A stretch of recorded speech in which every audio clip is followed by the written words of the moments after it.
jab, uppercut, leave you laid out on the floor. Try to duck and roll, hit and miss, now you counting stars. Should've practiced more, should've hit the mask, get out there more. Claim that you're the best.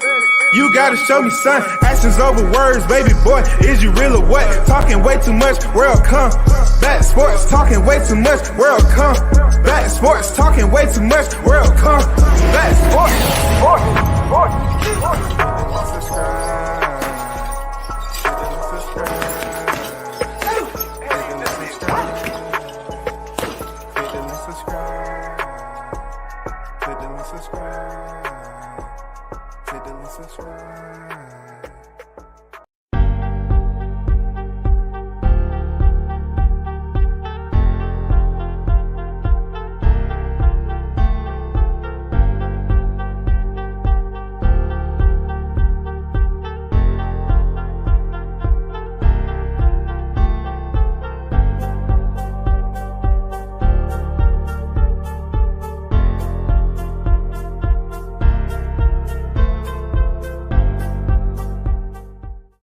Hey, big shout out to everyone that's on deck, man. Salute to the supporters, the day ones. Much appreciate you rocking out with the channel as always, man. That's who my appreciation goes to.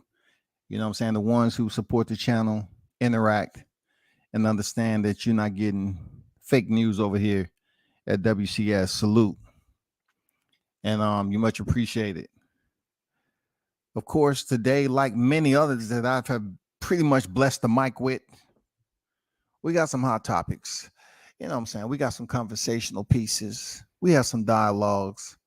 You know the verbal lyrics that I kick. You know what it is, man. I seduce the mic. You know what I'm saying? I seduce the mic. And today will be no different.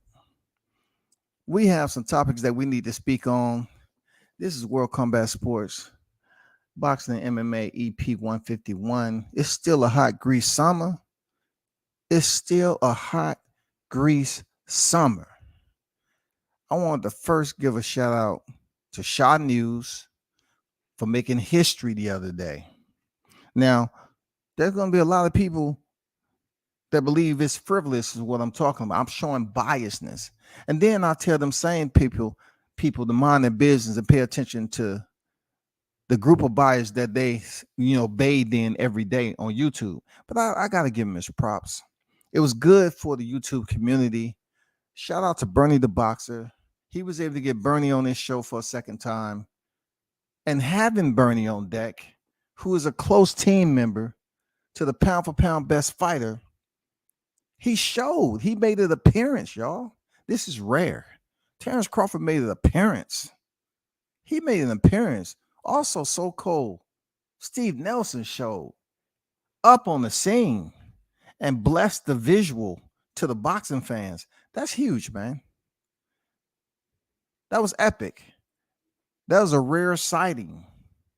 You feel me? That was a rare sighting. Bud Crawford blessed us with an appearance to the fight fans, man. And what did Bernie do? Of course, the question was going to be raised. We're not here to attempt to browbeat who we support, the fighters we support. We're talking to them like they're grown adults, and we just want them to give us the information if they have it. And my question was more so dedicated to a division that was higher or an option or whatever, 154. I really didn't want to pretty much revisit what he's heard over and over and over again. But yet Bernie told me, hey man, the fight's happening. The fight's happening. He said the fight is happening. Now, of course, it's not up to me to be petty and bring in other channels that didn't cite what they heard, because any other time they want to talk about, what's going on with Bud Crawford, what's going on, what's not going on, and everything else. But when it comes down to this piece of breaking news that was provided to us for Bernie the Boxer, he said the fight happening. Even though we haven't heard any finalization or any official news, he said the fight is happening. That should have been on every thumbnail. Hey, Bernie the Boxer citing Shanews You know what I'm saying? It doesn't get any clearer than that. He reiterated that the fight is happening. That's no fake news. The source is right there in your face. And he said the fight is happening. Because I asked him something about 154, what are their options and so forth. You know what I'm saying? I was just trying to get, off topic a little bit, give the fans something new. And not ask the same question. Bernie, when we gonna hear the news? Are they gonna I was just trying to be, and then Bernie, hey, he addressed it right then and there. Real talk. He addressed that shit right then and there. And he said, no, we're not just skipping over this. You know what I'm saying? The fight is gonna happen in 147. You know what I'm saying? And he pretty much reiterated it was still a go. So that to me, brought a smile to my face. It was good to hear that come from Bernie again. And now, we have to trust in his word and just wait for the fight to be announced. You know what I'm saying? I'm not going to present any type of bloviated fake news and say, well, since Bernie was on here talking, I'm going to assume what he wanted to say and didn't say. I'm not doing that. I'm just going to tell you that you can go to Shanews, live yesterday. He was able to make history on the YTC because, we can't really say that has happened to such a small channel. You know what I'm saying? His channel is so small. It's been identified as being small in nature. So the big dog, a pound for pound, was shown on his live, which I was like, hell yeah, let's go. Shout out to Bud. You know what I'm saying? Shout out for Bud for blessing, Shanews with that cameo. Shout out to So Cold Steve Nelson and shout out to Bernie. You know what I'm saying? Not only just because of that, but Bernie called me on my sister's funeral. I don't know. It was just God sent that he hit me up because I was in a gloomy state of mind. I'm not gonna lie. I was just daydreaming really. And then I got that phone. I was like, what the? We wasn't at the funeral. We was at the repast, but it was, we had just finished burying her and we was at the repast. But, like I told him yesterday, Bernie, I truly appreciate you hitting me up. Even though it may not have been directly for me, hey, we can't question certain things because I didn't tell you when the funeral was. I didn't tell you none of that. But I truly appreciate you reaching out. You know what I'm saying? It was good to hear the fact that, a man that I listened to, they hit me up on that day. You know what I'm saying? Because, yeah, my family been going through it with this situation. And it's mad respect, man. Deep respect for, Bernie just, giving his condolences to my family, man. Because, if you didn't hear, my sister committed suicide, man. That was my last sister. My older sister died young at like 31 years old from a medical condition, or what have you. She's my older sister. And then, my youngest sister, man, for whatever reason, still trying to find out the answers to the questions on this. But, as I would say, appreciate everybody who showed love and has been asking. I truly appreciate it. And just because I was on YouTube didn't mean I wasn't mourning. It's just that if, I just had to break up the funk and come up here and speak a little bit instead of just being in a state of mind of sulking, grieving, all that. And it's going to take a long time. You know what I'm saying? That's the youngin'. You know what I'm saying? That's my youngest. So I appreciate you for doing that, Bernie. Real talk. And I appreciate you showing up on Shanews channel again and blessing the fight fans here on the YTC with that cameo from the champ. All right. So real talk.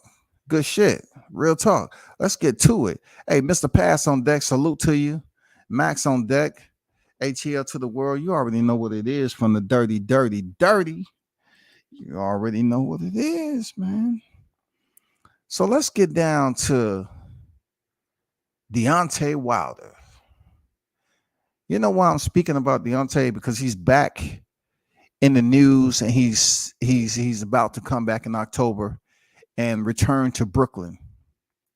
Now, the reason why I want to bring this up is because we have to understand history sometimes isn't in the favor of the fighter who's supposed to be a part of history for the right reason. It's not always in the favor of the fighter who's supposed to be a part of history for the right reason. I look back at all the times and with the debates on Facebook, all the groups, you know, all the live streams that I've done, all the times I had the opportunity of seeing the champ while he was reigning, defending, right? I often remember, you know, his first fight with Tyson Fury. I often remember that it was a very back and forth fight, you know, just like it's supposed to be. Like Tyson Fury was the former unified heavyweight champion. He was the one who lifted the belts of Vladimir Klitschko. He was the one. Tyson Fury, he was the one, right? But to see him go in there and compete against the Bronze Bomber, who was undefeated, and for Deontay Wilder to be considered one of the most fragmented technical heavyweights out there, once again, he proved that, you know, not only was he tough, not only did God bless him with power, but, you know, he stayed committed to finishing the fight, even in the championship rounds. He proved that his power transfers over into the latter half of the fight, right? The controversy is still here. It's nothing. It's I mean, you know, time will go by, but this fight will always be talked about.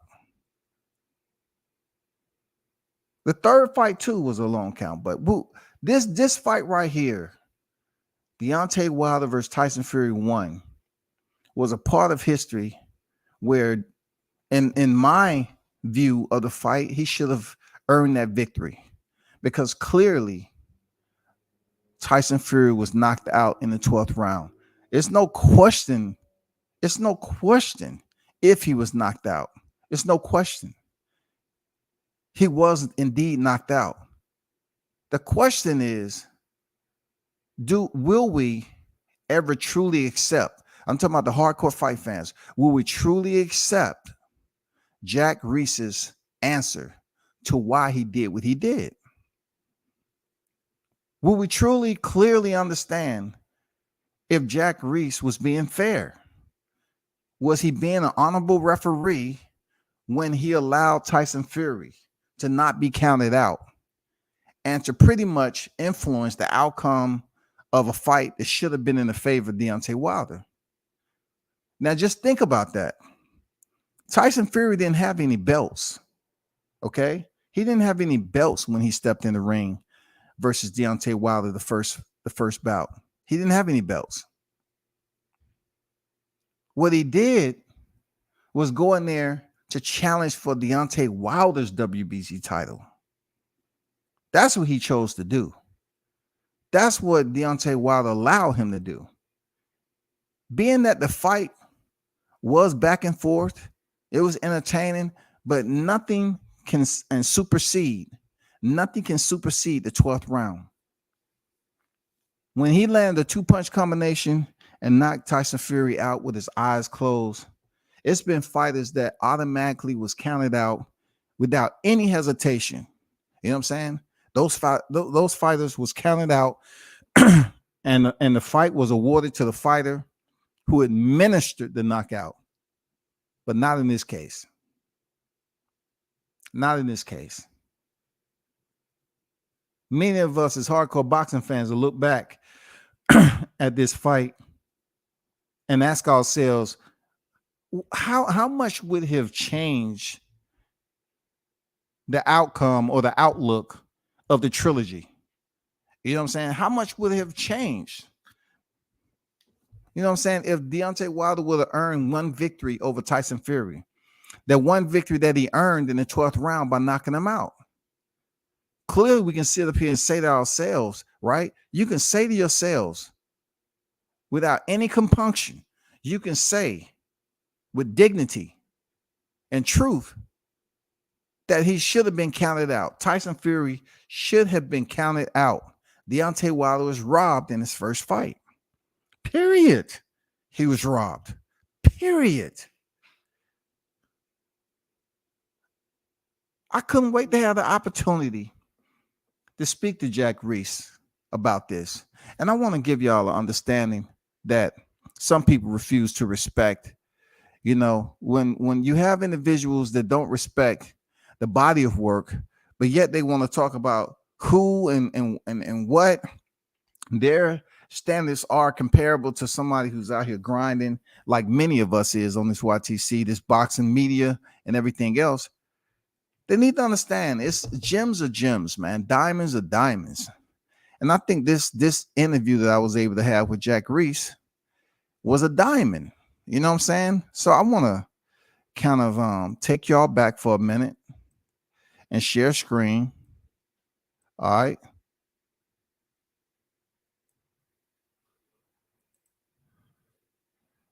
I want to share screen. I want y'all to just listen to Jack Reese in this one-on-one exclusive that I was able to get when I was in Nashville. So let me share screen right quick. And if you're in the building, if you choose to hit the like button, it's up to you.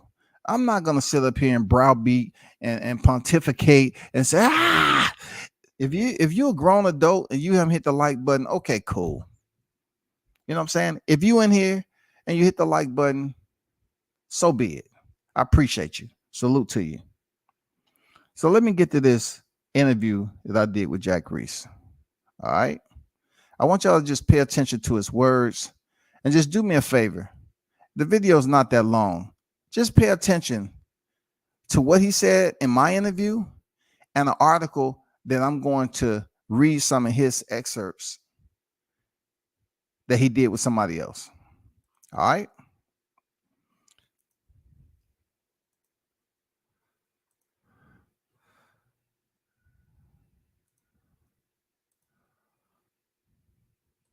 Yeah. So they were both in great shape, fatigued because it was a 12-round fight. And unlike me, guy my size, those are very big men. It's a lot of weight they're carrying around. They were in incredible shape. And the thing that stood out to me is it was a very spirited fight, very close. I didn't know who was winning.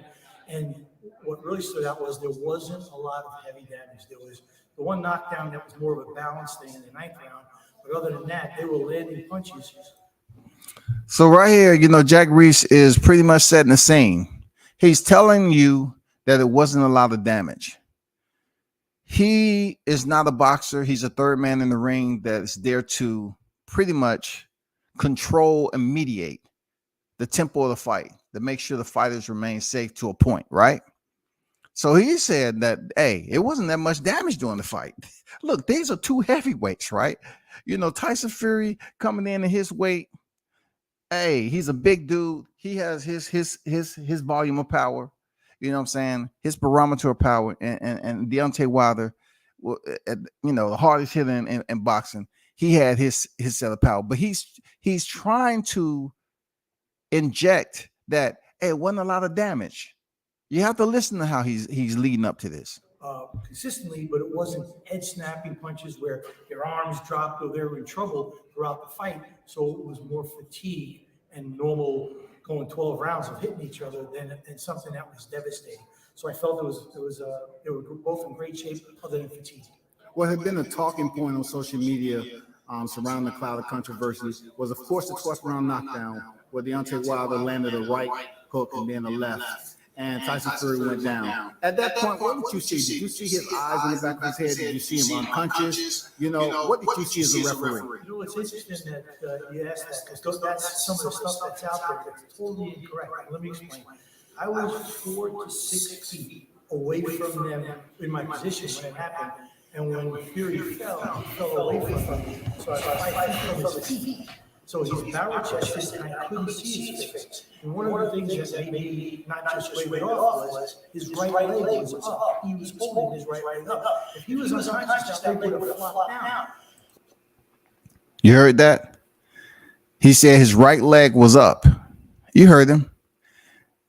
Just because Tyson Fury's right leg was up, he felt like that was life.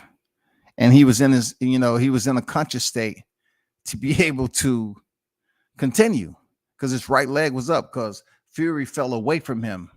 So at that point, Jack Reese is denying that he ever saw the eyes of Tyson Fury and everything else. There's so many videos out there, you know what I'm saying, that can give this idea that Jack Reese is telling me resistance.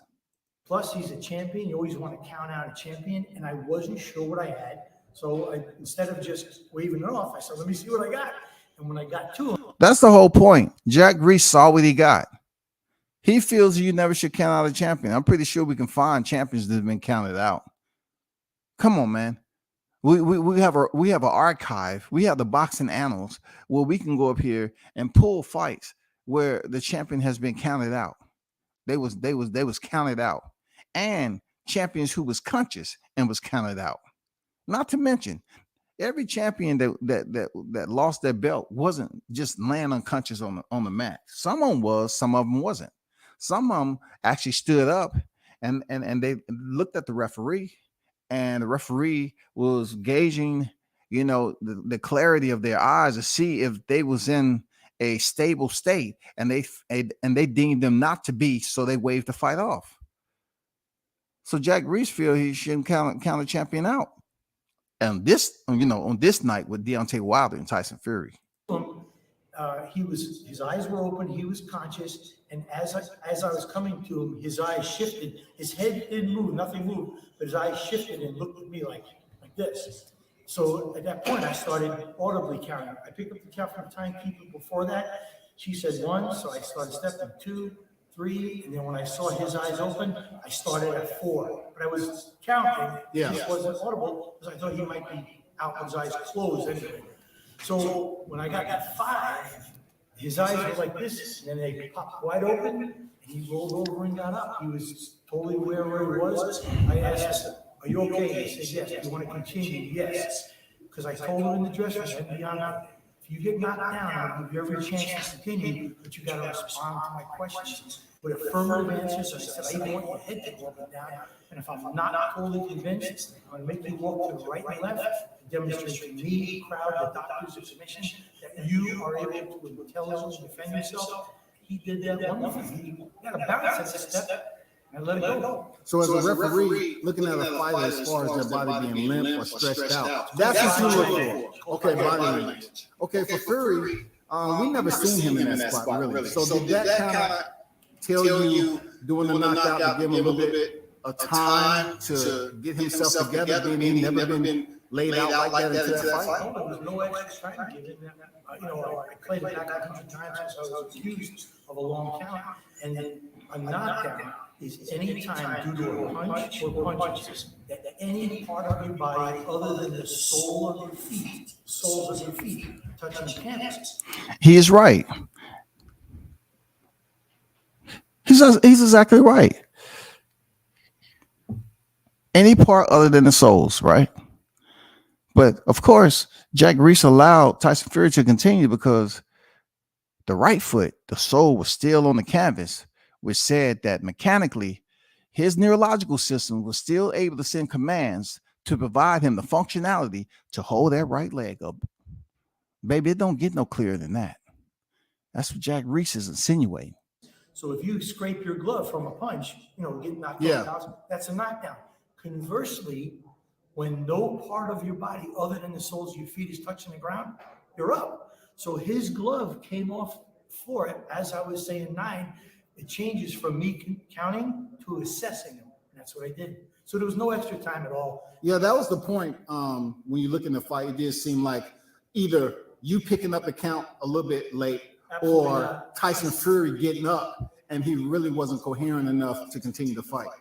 I totally disagree, and history will prove it, whatever it's going to be. Yeah. But the reality is, I stayed. Did I not specify? You hear people always want to basically go against the grain and give you criticism, but interviews like this, they are pretty much very important to analyze, because you rarely get to sit down with the referee that's a part of history. You know what I'm saying? Jack Reese was a part of Deontay Wilder's history. He was a part of Deontay Wilder's history, man, as a referee. Because we have no idea what would have happened if Deontay won this first fight with Tyson Fury. You know what I'm saying? We never know how the rest of the forecast would have played out for Deontay Wilder. But Jack Reese will always be a part of that moment. You know what I'm saying? And he said he disagree. Yeah, he's supposed to disagree. He definitely don't want individuals or the fight fans or any other commission or any of his colleagues looking at an interview like this where he admits to wrongdoing. He admits to a moment of incompetence where he made the wrong choice.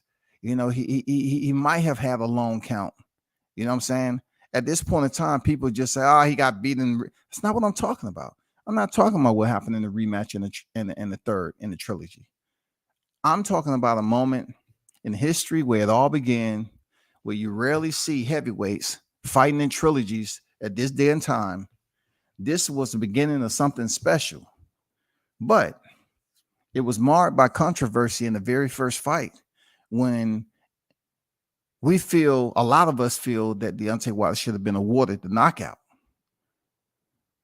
Very close after the knockdown, like I do on a lot of knockdowns, because usually the guy gets knocked out. He's got to survive those next 20 or 30 seconds. We like to see him run. We like to see him hold. So as a ref, I stay closer to jump in if I have to. Yeah. And Deontay came out bomb squatting. He was throwing those big punches. And I thought he could probably catch him. But Fury did what a referee wants him to do. Yeah. He was moving and grabbing and holding to try to really get the cobwebs out of his head. And then 20 seconds later, he hurt Deontay. He straightened him out with a punch, which demonstrates he was totally aware of what he was doing and able to physically, intelligently defend himself.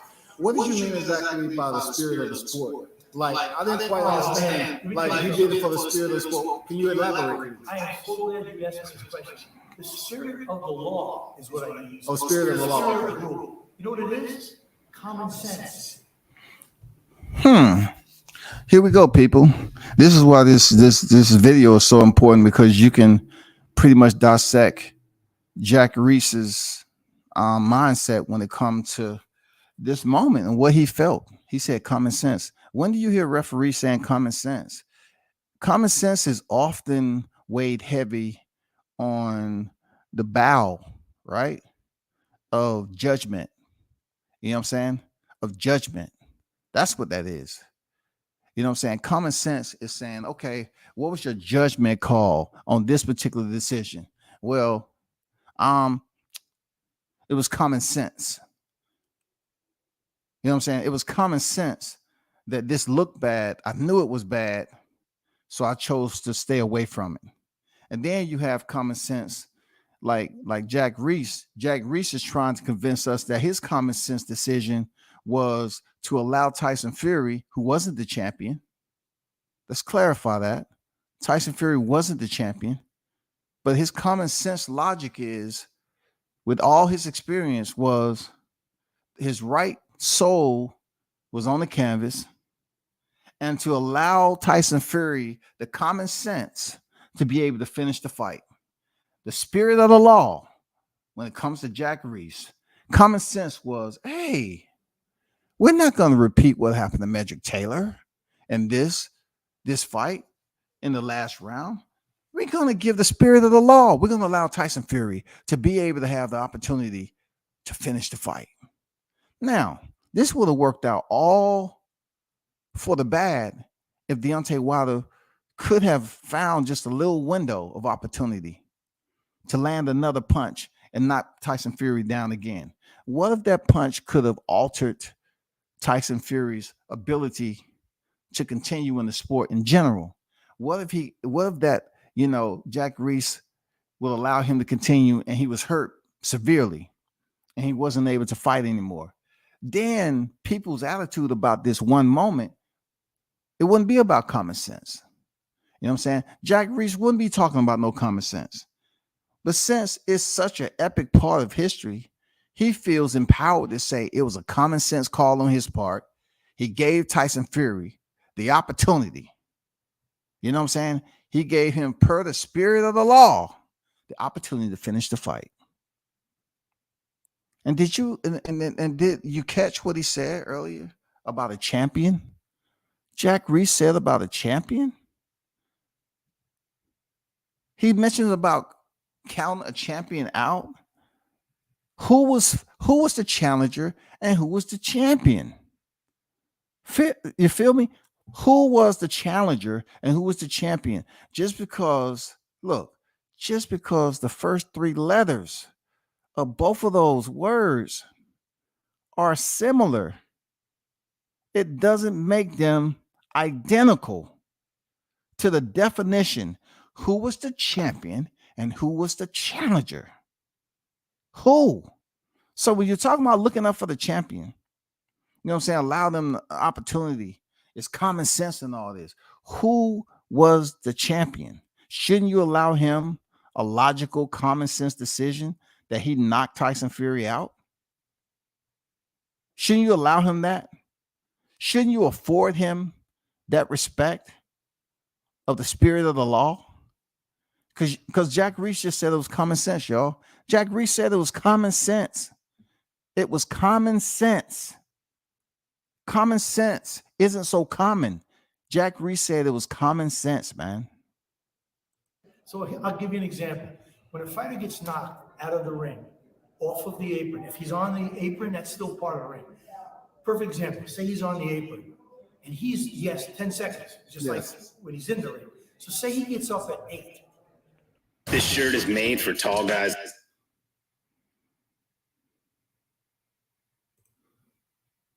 He's supposed to be in the ring by 10, ready to go. Well, what if he's going through the ropes at 9, and then am I going to say 10 and stop the fight on a technicality? I'm going to let him get in the ring because that's what the fans came to see. The promoters put on a fight. It's common sense. What if a guy gets knocked out of the ring, onto the apron, off the apron, onto the floor? He gets a 20 count. What if he's making his way around, he's blocked by the crowd, people touching him that shouldn't be touching the fans? He's supposed to disqualify him. I'm not going to disqualify the guy. I'll throw his ornament out. I'll throw his ornament out. But the fans can't see a fight and disqualify him on a technicality. There's so many other things. A great fight that you could watch that I would never do it this way, where the stir of the law comes in. James Kirkland was fighting Carlos Molina.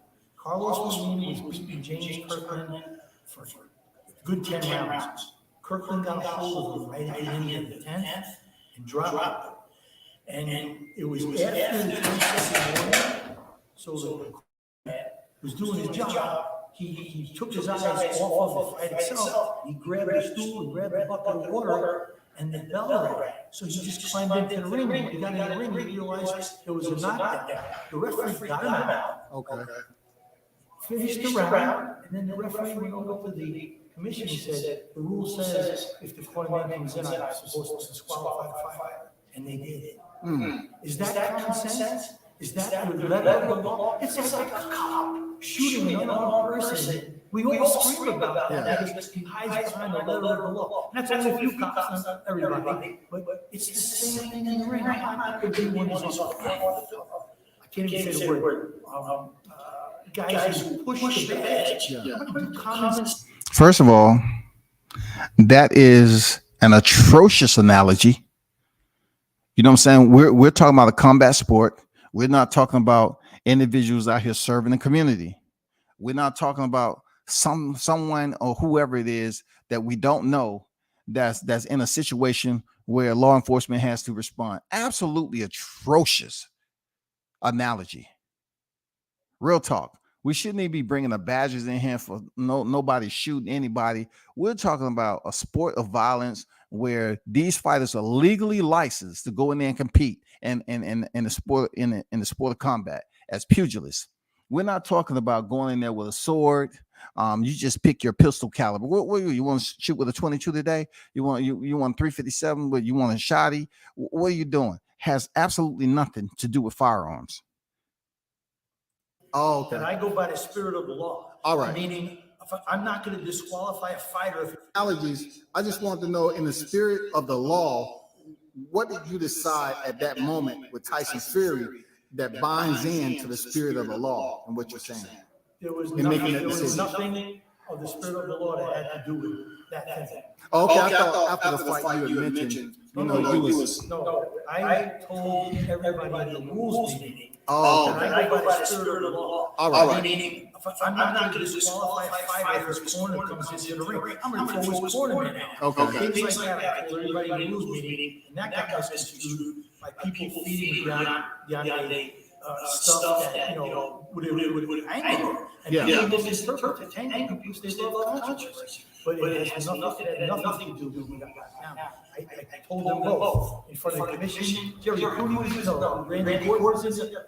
People were in there. Tell everybody in this fight. I have to know if they're not down, you can intelligently defend yourself. And if I'm not totally sure after I count 10 and I do a little assessment, I'm going to make you walk right or left. Because let me back up and say this. In the old days, we would say, "You okay? You want to continue? Yeah, give me the gloves, we wipe the gloves, and we would say, walk to us." But what the doctors taught us now, that the ringside positions, is even a drummer can stagger forward.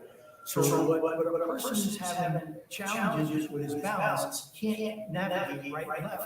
And stagger, so they want us to make them walk right or left. Larry Hazard wrote the memo. Larry Hazard was a professional referee in his day. He's been commissioner of New Jersey for 20 or 30 years. He wrote a memo describing when a fighter gets up, you want to test his ability to control his own body, making him walk right or left. I wish I had copies.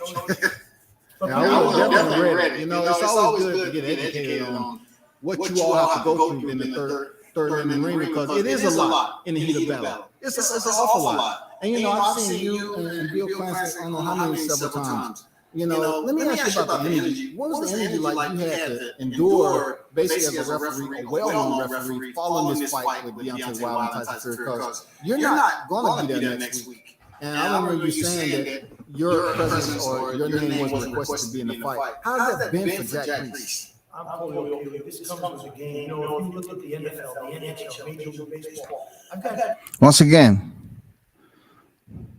again, boxing should not be compared to a team sport, because you can have a weak link on the team and the team still wins big.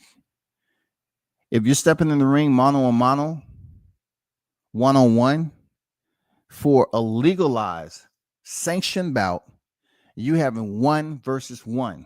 It is not a team effort. It is no way that anyone from that team who didn't weigh in on the scales, who wasn't designated, to step in as a pinch fighter or assistant and go against the rules of boxing, you're never going to see someone say, "Hey, man, good job in the first 6 rounds. I'll take it over from here."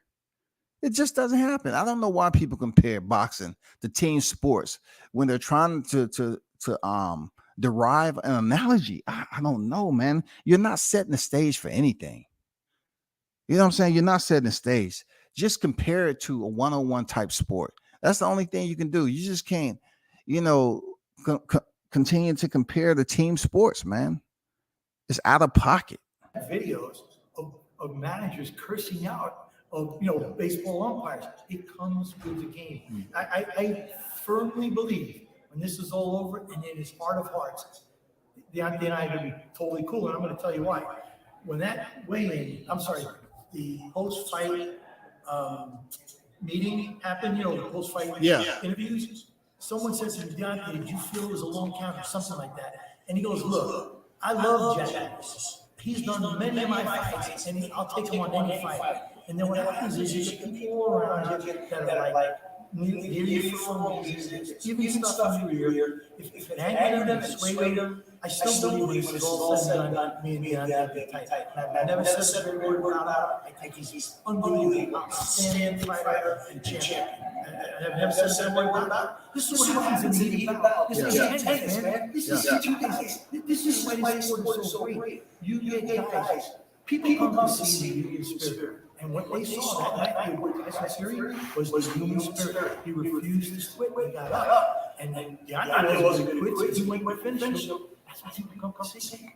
That's why people love boxing. Yeah, and people really want to see that fight all the way to the final tick. You know, I mean, it was such a the magnitude of the fight was unbelievable. Next week is going to be the same. No, I think it's going to be bigger. Oh, it's going to be bigger? Okay. I'll tell you what. Deontay, before the first fight, wasn't throwing his right hand in spars. He was just more broken right hand. Yeah. He's now the heel, and he's used that right hand to keep people out easily, and he's been throwing a lot of ways more comfortable. Fury, in the first fight, came off of a mental health illness breakdown, with losing 100 pounds of weight. And now Fury has been consistent. He's had fights. His weight has been maintained. So we're going to see a better version of both these fights. And the build up, and like Deontay's on unfinished business, I think this fight's going to be bigger and better. I believe what I'm seeing on TV, and then the build up is bigger and better than the first one. And I believe, you know, when I said magnitude, I think it's going to explode with the star power and the number of numbers it's going to get for this particular fight. This is the biggest fight of 2020, hands down. I do want to ask you this: them two heading into the fight, Tyson Fury switching trainers and camp.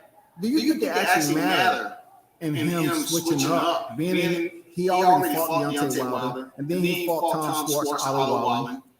Is it necessary for a fighter who's been in there with 12 rounds for him to switch to Crunk Jam, Stewart? I don't have any comment on that. I know in the past this really hasn't mattered, but you know. Worried about buying a home in today's market?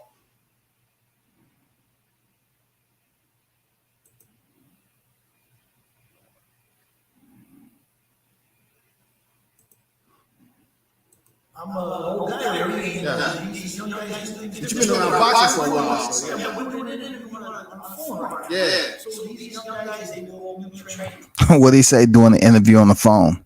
Yeah, I look, I don't even have a pod on that. I was holding this up with my sheer ability. But anyway. Techniques and do stuff that the old time boxers didn't do. And if this guy feels it's necessary, history will tell you if it was worth it or not. I don't know.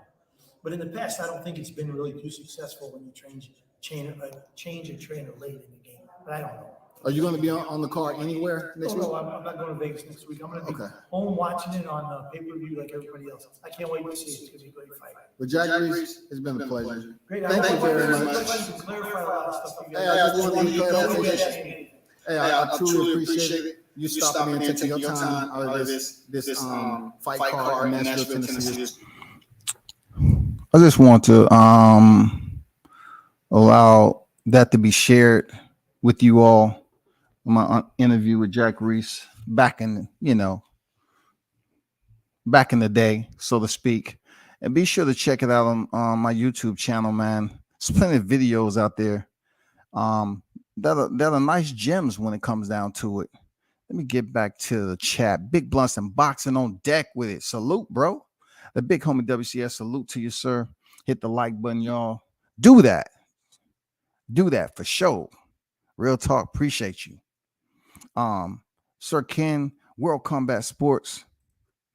Salute to the wrenches and salute to the chat. Smash the like button. Always a pleasure, Sir Ken, for you dropping in, man. And, letting them know. Salute to the chats and smash the like button. Andrew Charles on deck, man. WCS salute. Yeah. Salute to you too, there, Andrew. D-Ray Promotions, what's good with it, bro? What they do, WCS salute to you, bro. So, when it comes down to, what I put up there with Jack Reese, you know what I'm saying? It will always be in history like that. It will always go down in history as being one of the most controversial decisions.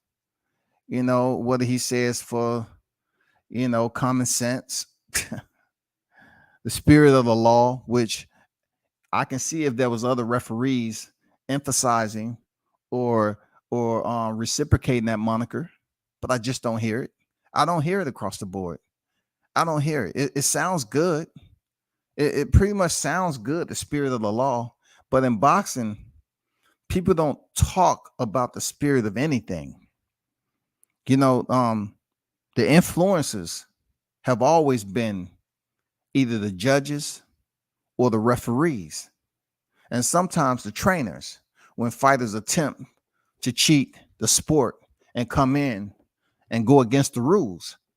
But we're just keeping it on topic when it comes down to what he said about the spirit of the law having to do with common sense. I just wish every referee had that decision-making ability to use their common sense. And when they see a fighter that's a champion, you know what I'm saying?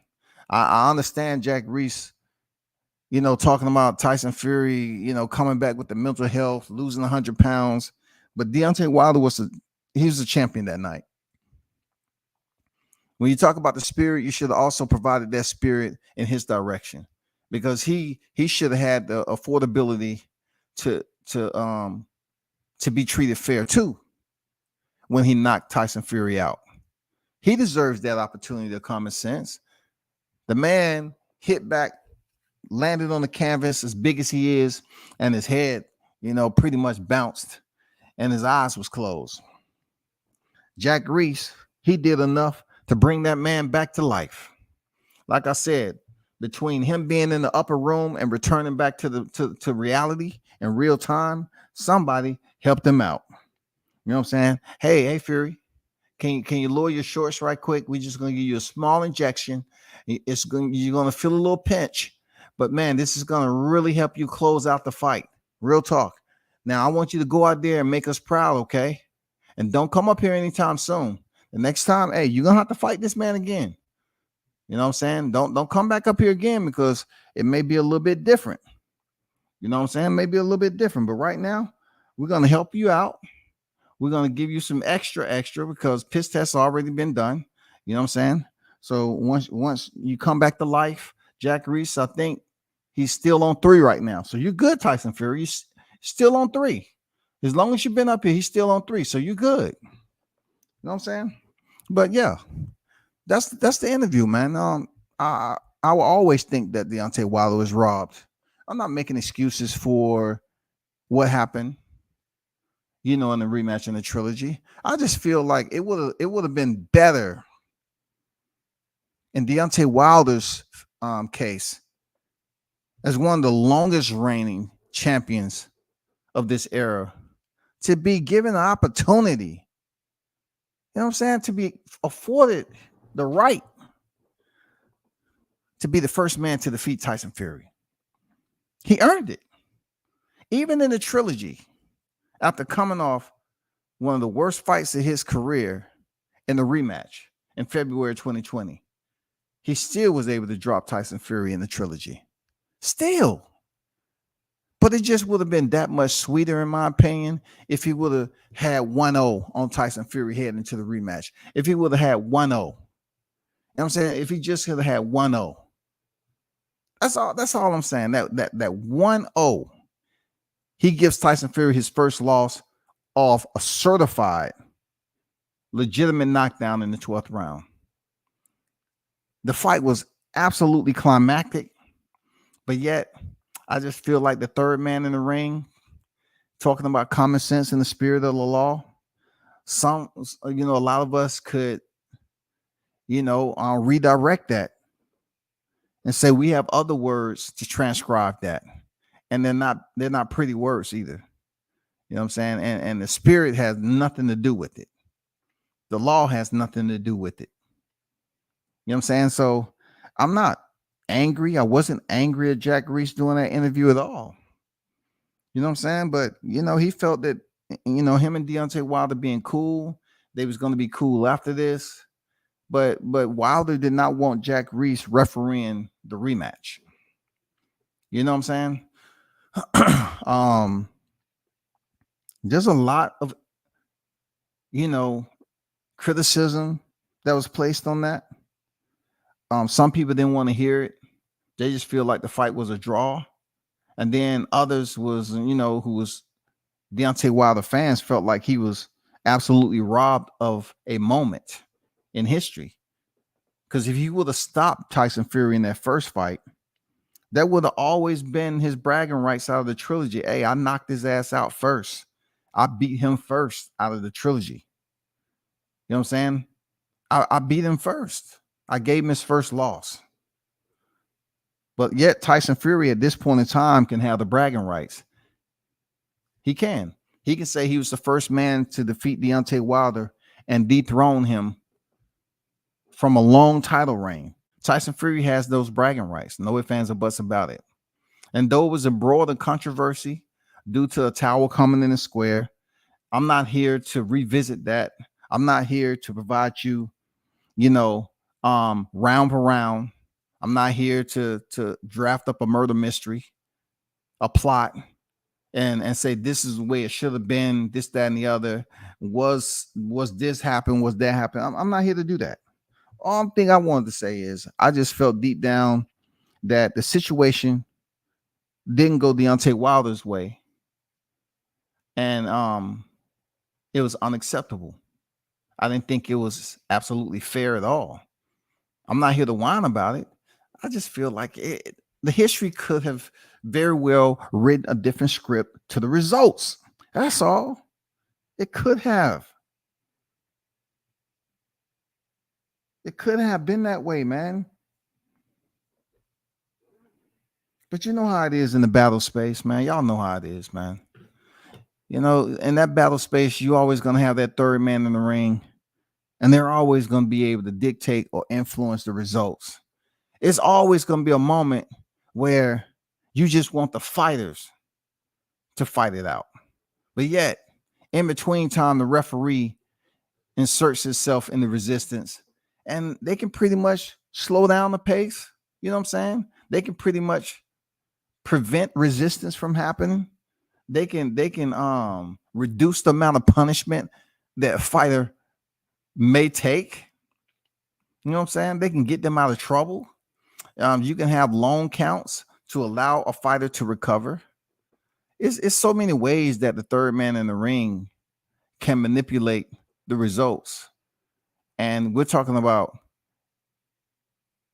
if that referee is a part of a fight on the scale of a Deontay Wilder and Tyson Fury. That's on the highest scale you can imagine. That's a part of the highest barometer of history when it comes to the heavyweight division. They're going to be talking about the first fight forever and a day, because a lot of people will stick to their guns and say that he was robbed. It just don't go away because he lost the rematch in the trilogy. It's a fight that we can still talk about, that the situation happened that warrants conversation. That's all I'm saying, bro. So shout out to the Bronze Bomber, man. It's always a pleasure. You know what I'm saying? It's always a pleasure. Let's talk about Nayoe and Inoue. You know what I'm saying? He's 23 victories in, 0 defeats, and 20 knockouts, right? As I spoke before about the undisputed titles, the undisputed bouts that have been going on, and we had ones that was pending. We have the super bantamweight division that's pending, and also we have the 175-pound light heavyweight that's pending. Also, we have the heavyweight division that's pending, right? And we have the bantamweight. The bantamweight is official. We will have a reigning and defending undisputed bantamweight world champion come the end of this year, 2022. The fight has been signed, y'all. The fight has been announced. It is absolutely official. December 13th in Japan, Inoue will fight for the WBO, the last strap, while Paul Butler will also challenge for the WBC, WBA, and IBF World Championships. So you have a situation where Inoue is on the pound for pound list. Of course, he stands to lose the most out of this if he isn't a winner. But people will also assess this situation and say, does Paul Butler have any chance in hell to beat Inoue? Any chance? Like, we're talking about a guy who received his WBO championship via email. John Casimiro went through something, he wasn't in the right mindset, whatever's going on with him not being able to balance the scales correctly.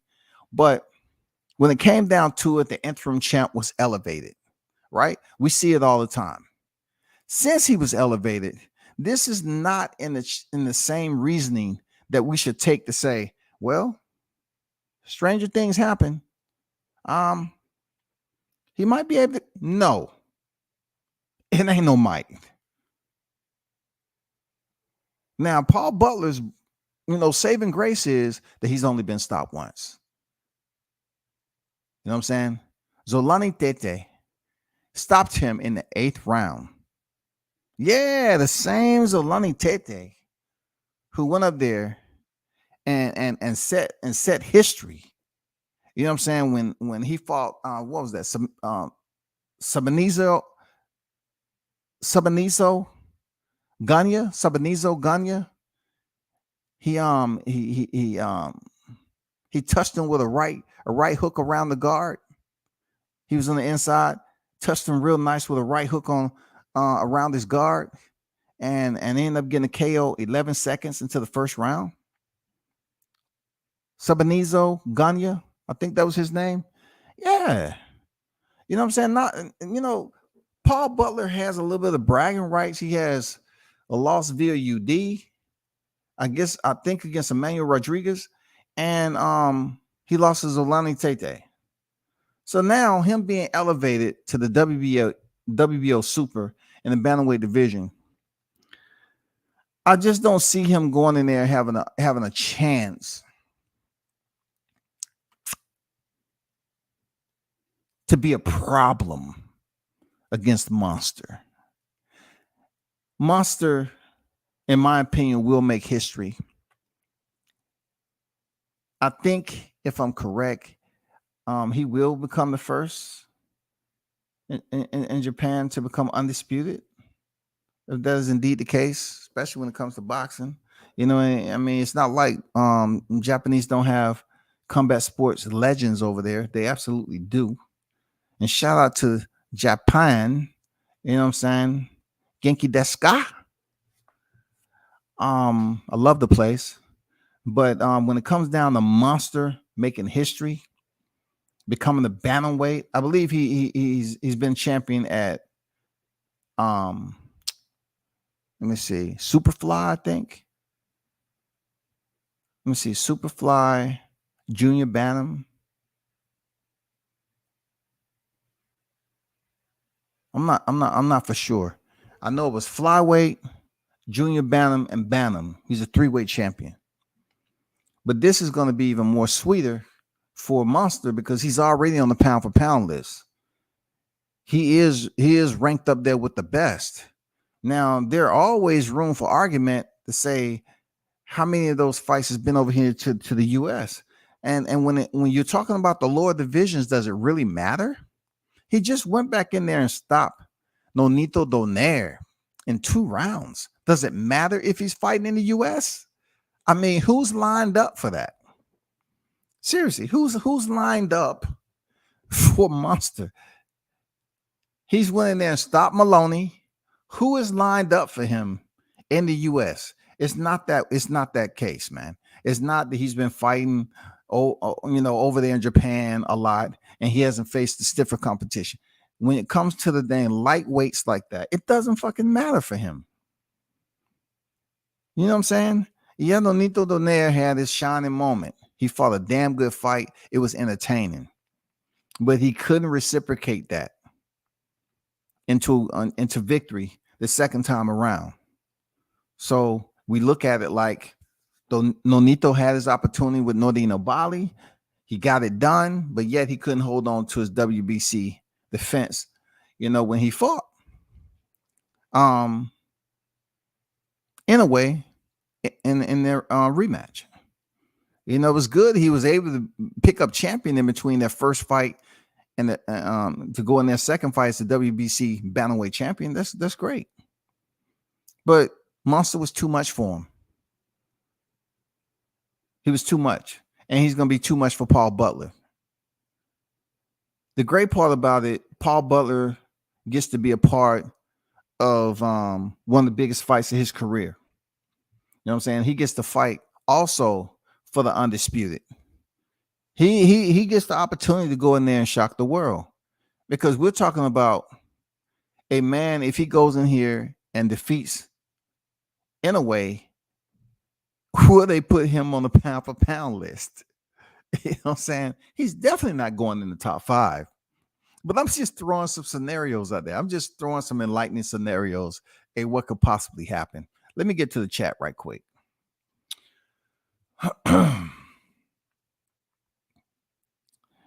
Blunts and Boxes say very intriguing interview. Jack bullshitting.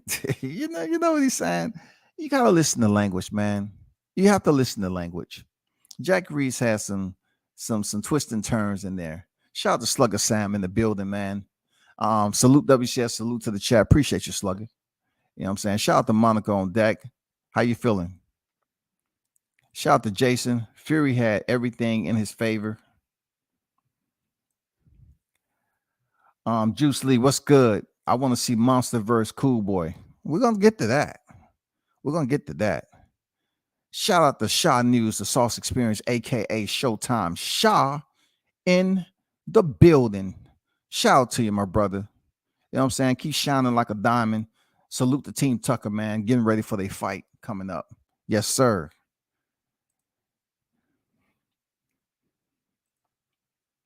Don't worry, he will at Juice Lee. So, I was pretty much cleaning up Monster's existence in the bantamweight division.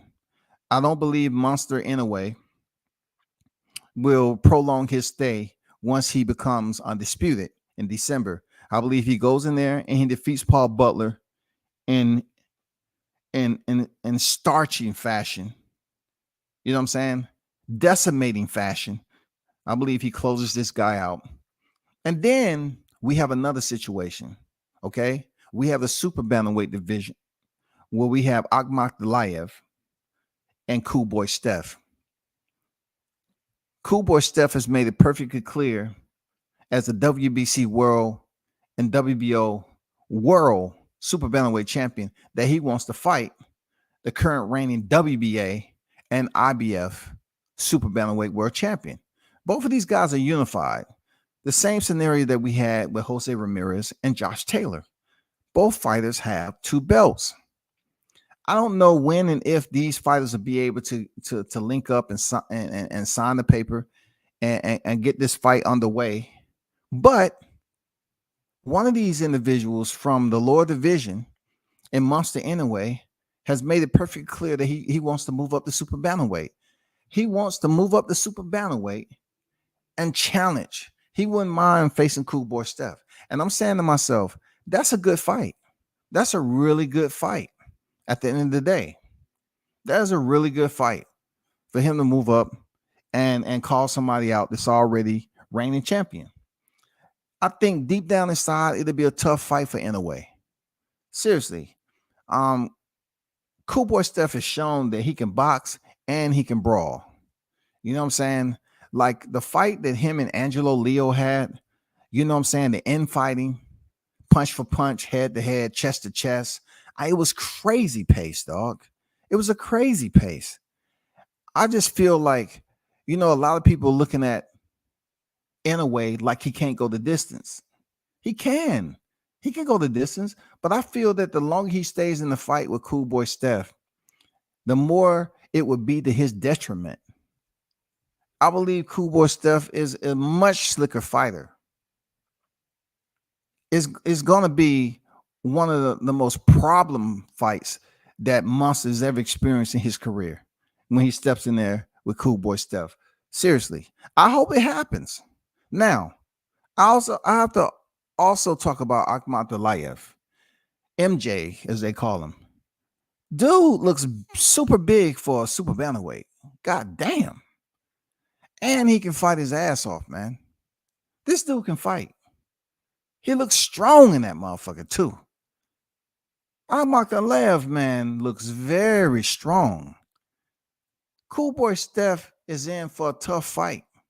MJ is in for a tough fight with Cool Boy Steph. We want to see that fight before Monster even gets a shot. We want to see a fight for Undisputed at super bantamweight. The fight fans deserve to see that shit. I don't want to see Monster have his opportunity to unify for Undisputed bantamweight, and then all of a sudden, you know, they up there saying, "Oh, we can't make this fight at super bantamweight yet." But hey, instead of two sides, we're going to give you a third, okay? Absolutely at no cost to you. We're going to allow Cool Boy Steph to fight Monster Inoue. Yeah. While MJ figures out what he chooses to do. And no, we don't want to do that.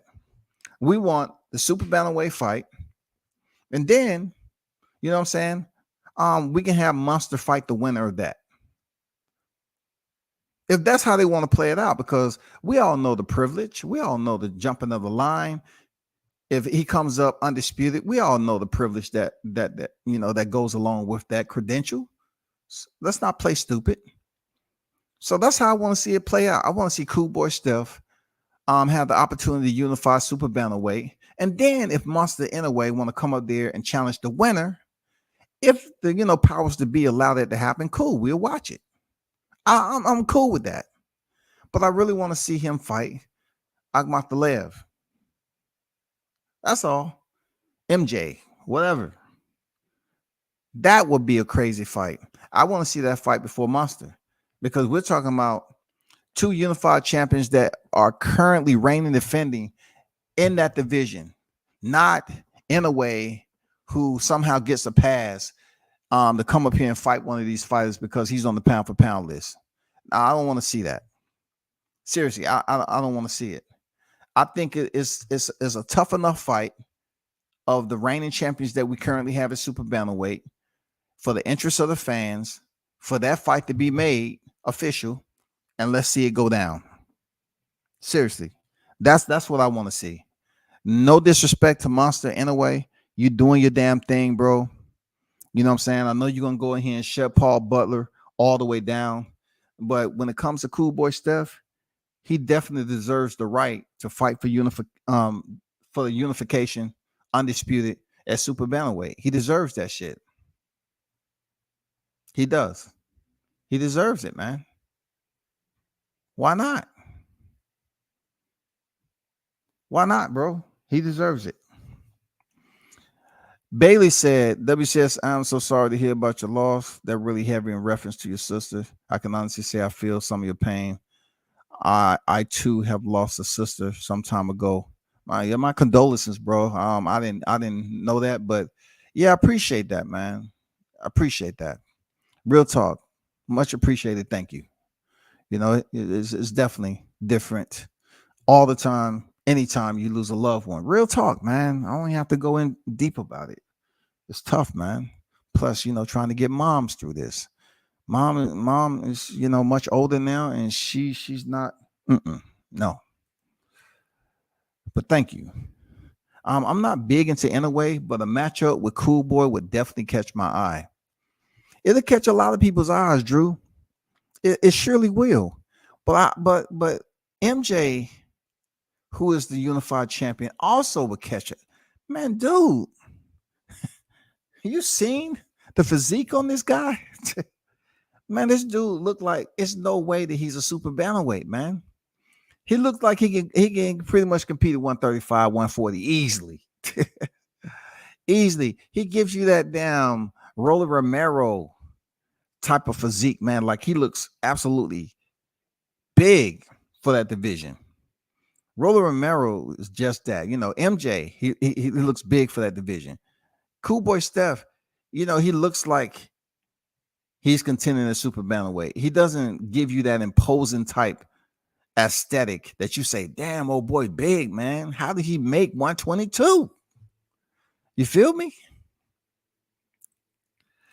Drew said, who was Akhmatullayev's last fight? Let's find out, man. I forgot his name, man. Let's find out who was Akhmatullayev's last fight.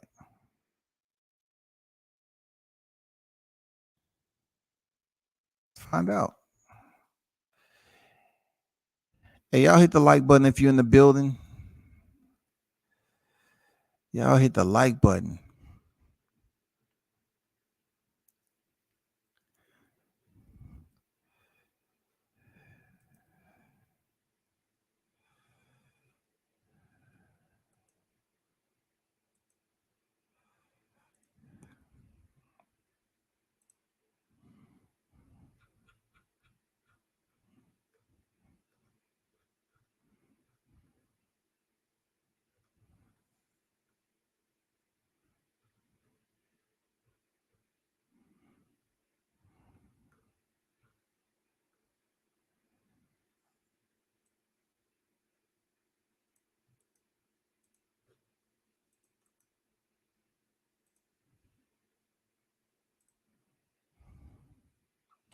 So MJ is 11-0, 8 knockouts, right?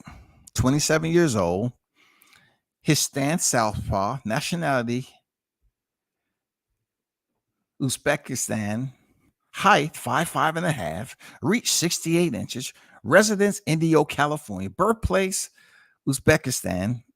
His last fight was Ronnie Rios.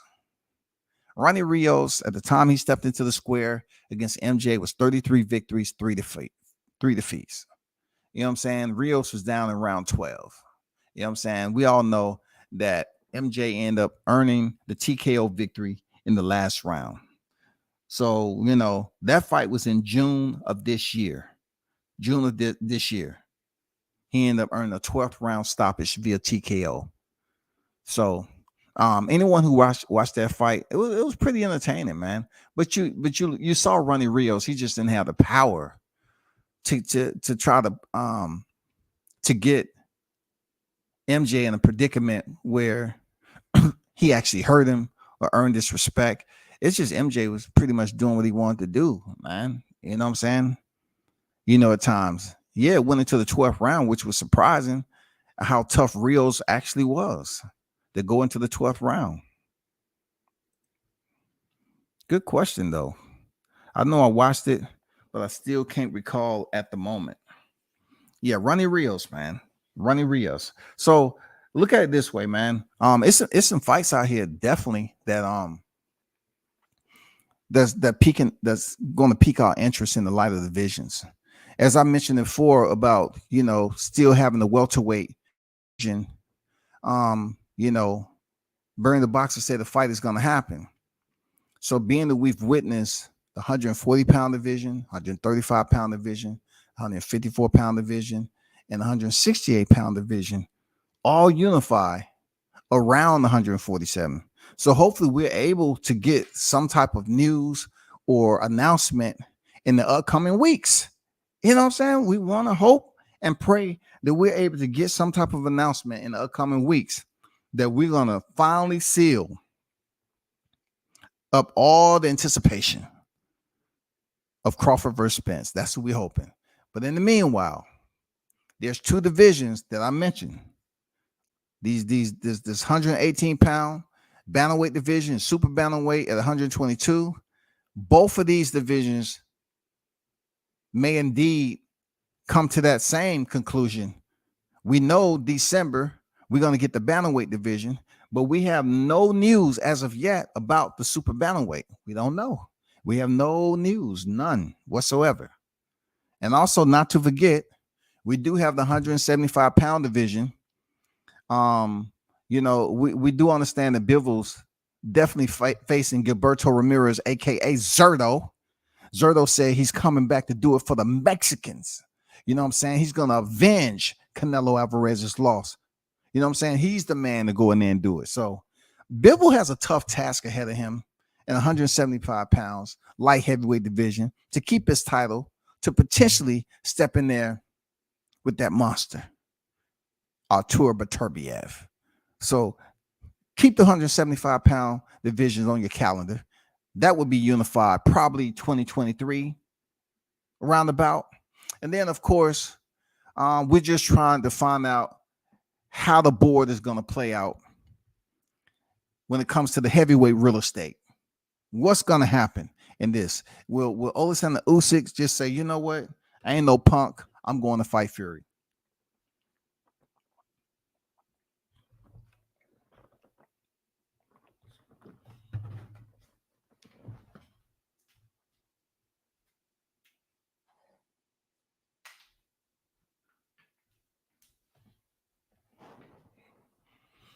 We don't know, man. But out of all the divisions that's pending to unify, you know what I'm saying? We still looking at the welterweight division as one of the biggest fights right now. Period. It's one of the biggest fights. And you know, when it comes to boxing topics, it's one of the biggest fights of expectation. You know, when you talk about us waiting, this fight has been on the waiting list for years. It's been on the waiting list for years. Now we just want the ink to dry and make it official so we can see it go down, whether it's in the comfort of our living rooms or in person. We want to finally see the massacre from Omaha, Nebraska. You know what I'm saying? Go up here and slaughter this cat. Seriously. Let's not get it twisted. Ain't nothing changed. I know I don't talk about it all the time like others, but we just wait for that massacre to happen. You know what I'm saying? Because look, at the end of the day, it's going to be for the better good of the YTC. But just pay attention. You know what I'm saying? To these two divisions. It's going down. I'm pretty sure the bantamweight division out of the three that I mentioned will happen before the rest of them. We won't see heavyweight this year. We won't see 175 this year. I'm unsure we'll see 122. So pretty much where we at right now is as 118 is going to be the next division. You can't say 135 because that's already unified. Okay, so don't drop me inbox messages talking about he's going back over there a second time. Yeah, we already know that, but he's already undisputed. Point blank, period. He's already undisputed.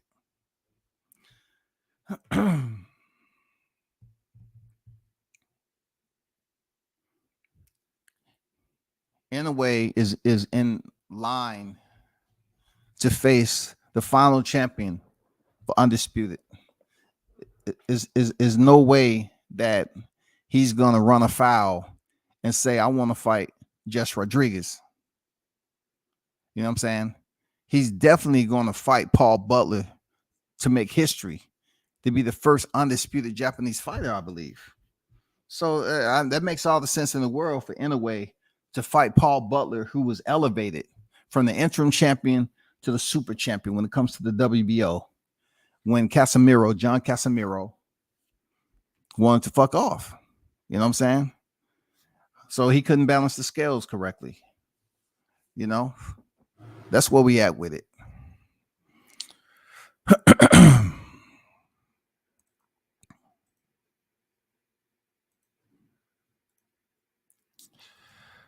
I'm trying to, put the link in there periodically for anyone that wants to speak on the topics for a little bit or whatever. I give you a little bit of time. If not, or if let me bring down Master Inoue. You know what I'm saying? Because we got to keep reminding people that we really want to see this fight right here. You know what I'm saying? We really want to see this fight right here. But I'll wait. But I'm gonna comb through some other. Oh, I wanted to read you Jack Reese's.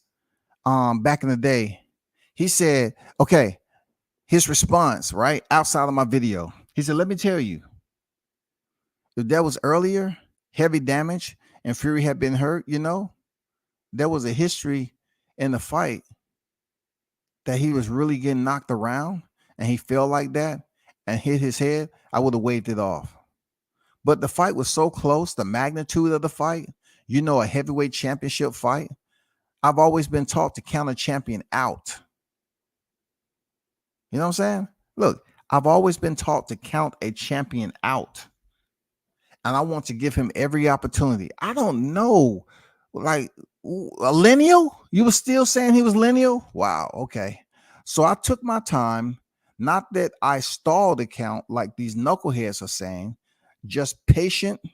And I went down to make sure that I was doing what I was doing was correct, because I wanted to do what's best for boxing. I always wanted to do what's best for boxing. That's what he said. He goes on to say, and listen, look at all the talk. Look at the controversy over who they thought won the rematch. This thing here, there was such a buzz over this. I think it's best for boxing. Let's see it again. You know what I'm saying? And this came from Bad Left Hook. You know what I'm saying? Hey, this came from Bad Left Hook. He put it out there. Bad Left Hook. Jack Reese put it out there. He didn't say the spirit of the law. You know what I'm saying? I didn't hear nothing in that article about the spirit of the law. So Jose Pedraza battles Richard Comey coming up this Saturday in Tulsa on ESPN. Shout out to Richard Comey. You know what I'm saying? His last fight, he was coming off a loss against Vasil Lomachenko. He's back in the square again. Also, what slipped my mind was earlier that they're saying that Deontay Wilder is now jogging in training camp for Hellenius. He's now jogging. I don't know if I should even go in detail about this because it's pretty comical when you think about it, because I remember when I put the video up of him jump roping and people's like, oh my God. OMG. They said Deontay didn't jump rope. But he does. Now they want to say, hey, sight seen, Deontay Wilder has been spotted jogging. That's good, man. That's good. I'm not going to make a big deal out of it because it's just hilarious that they bring this up as a topic. Deontay Wilder is now jogging. Let's see what the article has to say. And if anybody want to click that link, you can go ahead and click it. If you have some common sense to talk about, like Jack Reese, if you're talking about common sense, you know what I'm saying? I have to go with Monster. I have to go with Monster.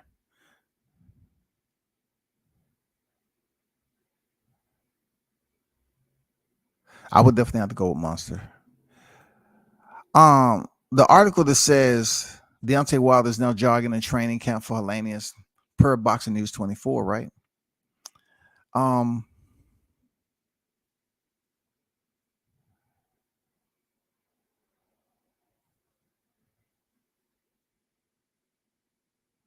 Where's the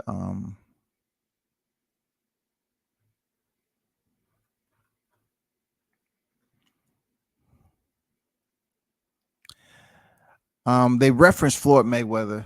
Also, Rolly Romero had referenced this same quote. Okay.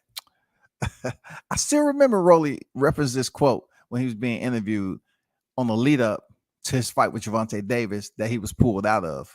They say Floyd Mayweather, also known as TBE, one of the greatest boxers ever before he retired undefeated, would often say something like, a true champion always bounces back.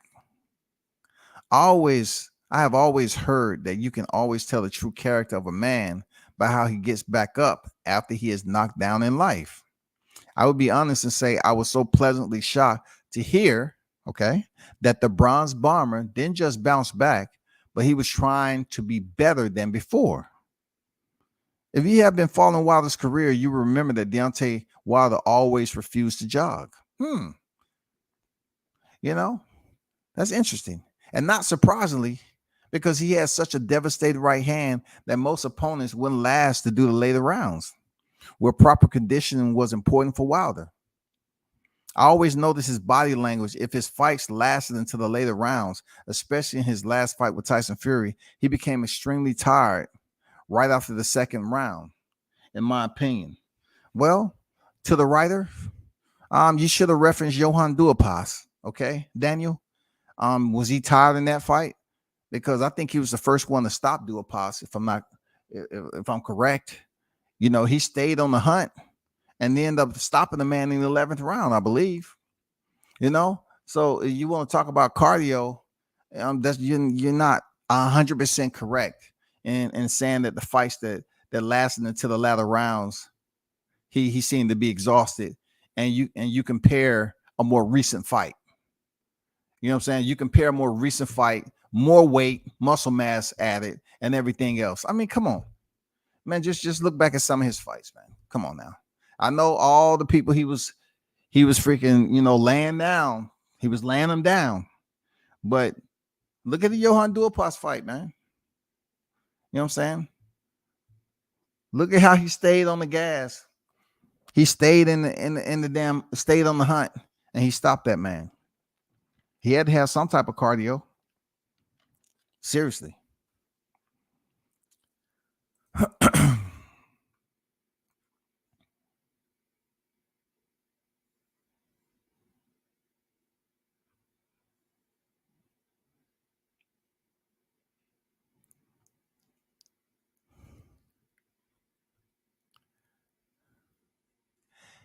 If you want to see Joe George battles Joseph Parker on ESPN Plus on September 24th. Oh, wait. You know what I'm saying? We have a big fight card going down the Top Rank next month. You know, it's a Friday night card at that. September 23rd is going down, man.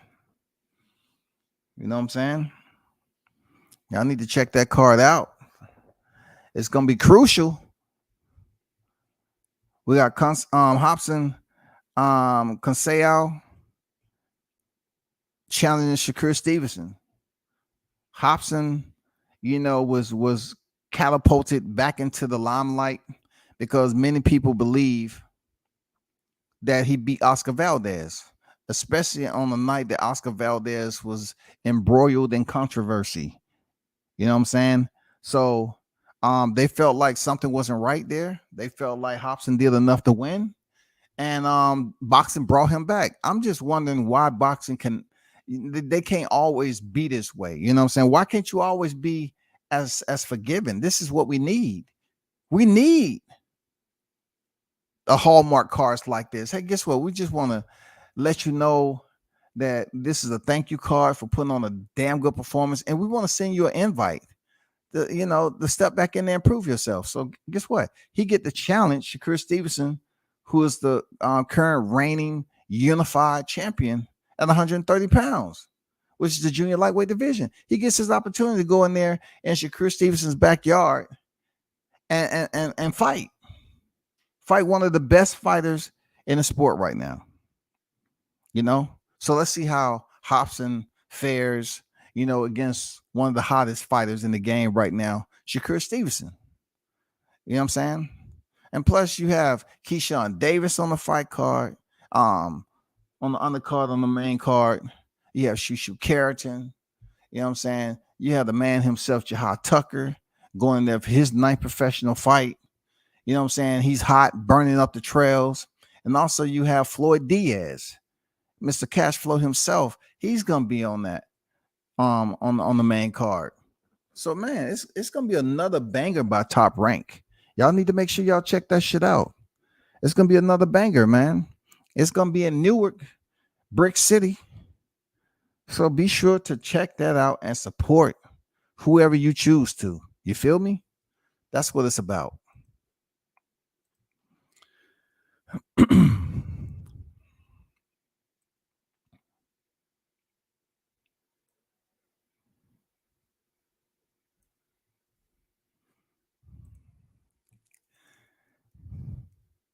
It almost slipped my mind, Monica. I just was so disappointed seeing you said that guy when you was over there receiving orders from Blue. I mean, I always thought you was cool. I don't know you like that, but when you put that comment out there talking about that dude, you talking about that guy Scotty, I felt like it took a turn that didn't make any sense to me anymore. Because I'm respectful to people regardless. I don't sit up here and take sides or whatever. But I showed you nothing but respect. But I just felt like whatever was going on, with the crossfire. You was receiving orders from the op, and you was acting like you didn't know me, like you was sitting up here disrespecting. But it's neither here nor there. You know what I'm saying? You never came over here and actually, felt that you should basically render apology for being a little disrespectful. Because I ain't never disrespected you like that. But you put that comment up there like, yeah, that guy, you talking about that dude or that guy called Scotty? And I was like, damn, it's like that. You know what I'm saying? Damn, it's like that. Man, I just had to make mention of that. Real talk, because it's important. You know what I'm saying? When a grown-ass man like myself is showing these queens respect, and then you allow yourself to be manipulated and come over here and instigate a situation it has nothing to do with the females. Nothing to do with the females. But you chose to insert yourself in the middle of it and act like you didn't know who I was or anything. I just had to bring that to your attention because I feel it's every right of mine to do so. Seriously. You know what I'm saying? It is what it is. Y'all can pass the word if she ain't here no more. But it is what it is. That's all I got, man. Hey, y'all hold it down. Appreciate the ones who was in the chat doing what you do. You know what I'm saying? Supporting the channel. Hit the like button on your way out. Subscribe to the channel. Pass the word. I appreciate you. And turn up and tune in to World Combat Sports, man. I'm out.